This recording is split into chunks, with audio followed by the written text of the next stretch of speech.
What is up? How are y'all doing? How are y'all feeling? It's the end of the year. Like, we are completely done. I hope you guys were able to knock out a lot of your goals, not just bookish goals, but just overall life goals. And if not, what does Aaliyah say? If first you don't succeed, dust yourself off and try again. Okay? That's what she said, okay? So make sure that you are not feeling down about the things that you may or may not have, accomplished. It's okay. We still got a lot of life to live, okay? Knock that out next go around, okay? Anyway, so this video is going to be a little personal. I just finished reading Isaac's Song by Daniel Black, which comes out January 14th. And this was it was the perfect way to kind of end the year, because I started the year off reading Don't Cry For Me by Daniel Black, which is the prequel for Isaac's Song. So in Don't Cry For Me, we follow a Black father who is writing notes to his son while he's on his deathbed. He's trying to mend some things that he broke himself. He's trying to fix some traumas that he placed on his son due to his own backstory, his own traumas. So after finished reading that book, I had so many questions. Like, I loved it. It was 5 stars for me. But at the same time, I was like, dang, really, Daniel? I'm like, why didn't we get even a glimpse of how Isaac felt? Like, why? Like, how you just gonna leave us with nothing, no closure, right? Me, I said this not even knowing that man was coming out with a part 2. Then I was just scrolling on my Instagram and I seen one of my mutuals posted the art for it, and I was like, oh snap, let me go request it on NetGalley. So I requested it, I got it, loved it. So let's get into it. So we open up with Isaac. Who is messaging me? Okay. Yeah, we open up with Isaac. He is in narrative therapy. If you don't know what narrative therapy is, it's basically when your therapist asks you to go back from the very beginning of your life and write down each pivotal moment that brought you to where you are right now. So I was in therapy a couple years ago. I fired my therapist for this very reason, but I was in therapy, and first of all, I felt like she wasn't even paying attention for real, because we was in that thing and she was like, what are some things you do to da-da-da? I was like, oh, I write down affirmations, I write down what I'm grateful for. She was like, oh, it kind of seems like you already have a routine for, like, de-stressing and getting through like hardship or whatever. So she basically, at the time, she just didn't know what to do with me, because I was already coming to her with my own set of solutions that I had been doing, right? But I was telling her, like, I have issues with my mom. And so she was like, okay, so I want you to do this assignment, and you're gonna pay attention to 5 things, or you're gonna do 5 things for yourself throughout the week, whatever. We're gonna come back in 2 weeks. So I was like, okay. So I'm doing these 5 things. I come back to the session. She didn't ask me shit about what I had did. I didn't like that, because why is you wasting my time? You got me doing homework assignments and you ain't even following up to see how it made me feel. Did I like it? Did I not like it? Did it work? What? Nothing. You just going to the boom. We doing narrative therapy. I said, first of all, I don't even remember what happened last month. You want me to go back to 1990? No, fired her. So just like, and I probably should have given more of a chance, but I was just like, how I felt was, you're not about to have me write down my life story and then you not follow up on it, because you already had me do this other homework assignment and you didn't even ask me how that shit went. I'm not wasting my time here. So back to Isaac. He was in narrative therapy. So we get a collection of his life. Moments, memories, the bad, the good, the ugly. And how it was for him growing up gay, Black, in having an oppressive father who wanted him to be more masculine and not really accepting the fact that even though Isaac wasn't really outright saying like, hey, I'm gay, his dad knew, his mom knew. And, you know, his therapist is really kind of opening his mind to maybe things wasn't really as they seemed. I know you hate your father, but maybe there is some good there in your background. So we get to see Isaac's whole transformation. We get to see the different obstacles he goes through. But the way that Daniel wrote this story was really not only just captivating, intriguing, and all those words that we like to throw out there. It was really like you can feel, it was really like, I'll speak for myself. It was really like I was reading like a piece of my own story, because there were certain elements in the story where I was like, dang, I went through that too. Or certain things that his dad would say that I'd be like, dang, that's something that us Black parents do be saying. Like, it felt like a piece of home, if that makes sense. So, and which brings me to like the title, like how Isaac's song changed my life. Just a little backstory from me. Before reading this book, I wouldn't say I was no contact with my mom, but I was minimal contact with my mom. So like if she reached out to me, I would sometimes answer or whatever,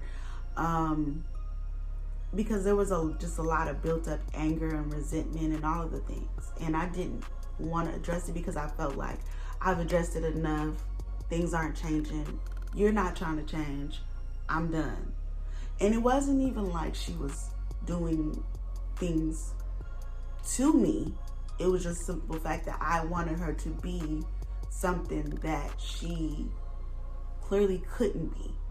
And I was holding that against her. And this book really helped me to see like that your parent might not necessarily have been the parent that you wanted them to be, but somewhere in the midst of that, they were there and they do still love you.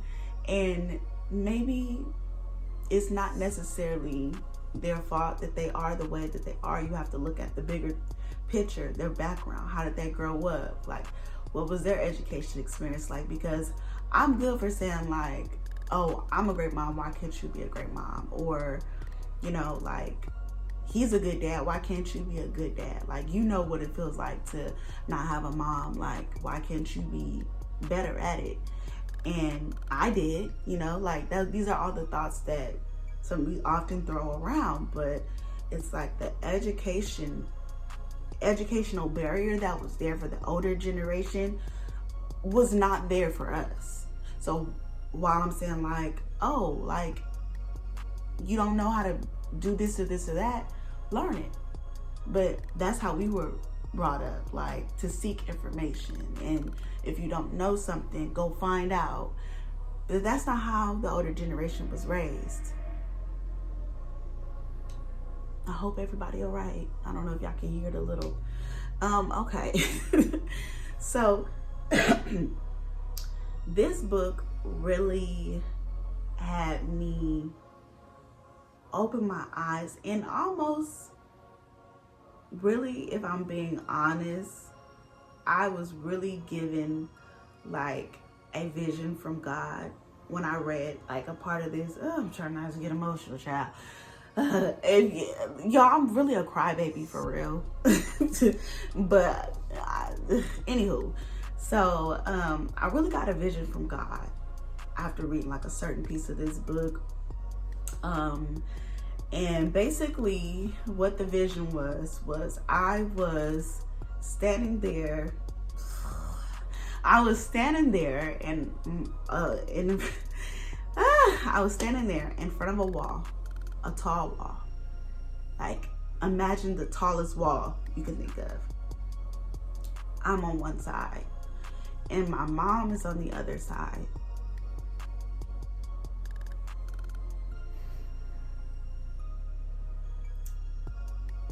I think I'm about to start my period. Because why am I emotional right now? I done told this to 2 people already and I was not emotional. Okay, so I'm on one side of the wall and my mom is on the other side of the wall. And I'm telling her, climb this wall. If you want to be in my life, climb this wall, do better.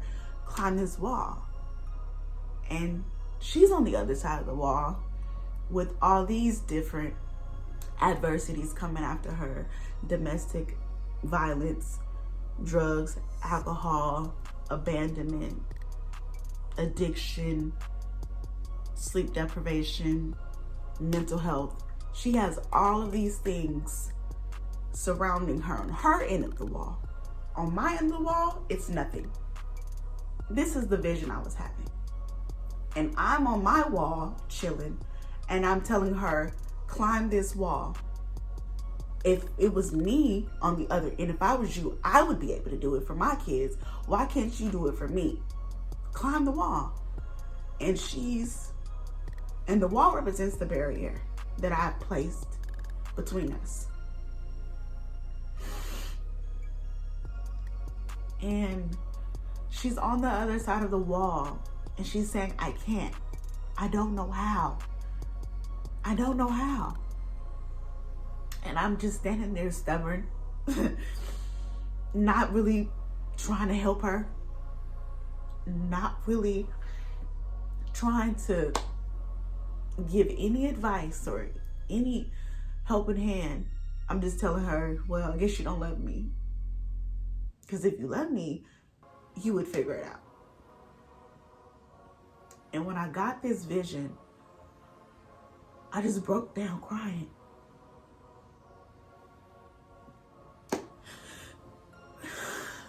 Because at the end of the vision, because she couldn't figure out how to get over the wall, she just allowed the adversities to consume her.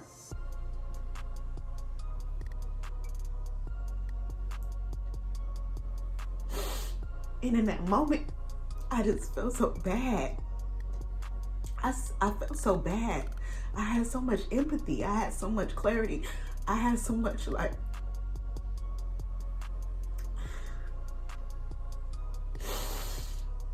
I felt so wrong in my privilege. And when I say privilege, I mean my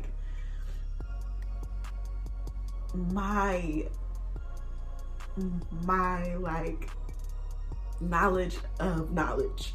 My awareness that I can go out and get information about how to deal with my autistic child and how to the knowledge is at my hand. She doesn't come from that generation. It's not all on me, and yeah, she has a lot of responsibility in our relationship not being the way that it is. And yeah, we've told her she can go to therapy. Yeah, we tell her certain things and she chooses to live the life that she wants to live. But at the same time, there needs to be some sort of grace. Some sort of grace. And then, I had another vision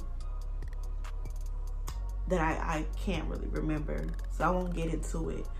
But just seeing Isaac really have eye-opening moments to where he's like, wow, I'm actually seeing my dad in a different light, really made me look at my situation differently and really choose to pick up the phone and say, hey, I am going to work on changing the dynamics of our relationship, because I do love you and I do want to have a relationship with you, and it shouldn't just be all on you. Oftentimes we like to say well, you're the parent. It's yeah, they're the parent, but it takes 2 or more to form a relationship. You can't just have one person trying and I wasn't trying, you know? So, there are some moments that really like shook me. Then we get to see like different sides of the father. Like, yeah, he wasn't really the best father. He had a lot of toxic masculinity, but we get to see a different side of him. And Isaac got to see a different side of him that made him change like everything that he thought he knew about his father. And then we see his mother, who he kind of put on a pedestal and didn't really acknowledge her shortcomings because she was kind of the savior in his childhood. And I do that often too with my father, because I felt like in my childhood he was the savior. So a lot of the times when he does shit that pisses me off, I just kind of brush it under the rug, because it's like, I can't, how dare I get mad at you? You were there for me. You were there to save me. You were my safe space when I was going through it in my childhood. So Isaac kind of is having an eye-opening moment too with his mother that he's not really liking, because he's like, wow, like there were some things about you that I chose to ignore because you were my savior in that moment. And so this book was just amazing. So the plot, I chose to give the plot 5 stars. There was some moments where there were stories inside of the story, particularly in the end that was drawn out, that I was like, you're losing me, this is too much. But it was okay, you know. It didn't really take away how the book made me feel in its entirety. Then we have the character development. I gave that a 5 stars because we do, like I said, we get to see different sides of Isaac, the people he dealt with, the different layers of life that he went through. We got to see his father, how he grew up and how that affected how he chose to raise Isaac. We got to see that his mother wasn't as great as he thought she was. And yeah, I just gave that element 5 stars. The pacing was okay. It's not really like a book that you're going to be like, there's not really a lot of excitement, but you will like, it's an easy read. I will say that. The writing style, very poetic, but not in a way that it complicates things. There are some quotes that I'm just like, wow, like how did he even think to like create these dialogues? Like it was really good. So just overall, the book was amazing. At least for me. I'm on YouTube crying. Like, you know, yeah. I think like the longer I'm on this freaking channel, the more personal I will get. I don't get no personal than this. This was a lot. Yeah. So to make a long story short, you should read this book. Comes out January 14th. And what makes this book so great is that if you have like family issues with like your mom or your dad or whatever, you're gonna find like pieces in this story that tug at your heart and make you kind of think about how you choose to look at forgiveness and what it means to truly forgive and let go. So, minus the crying, I hope you enjoyed this video. Please like, comment, and share. And I will see you guys in the next video.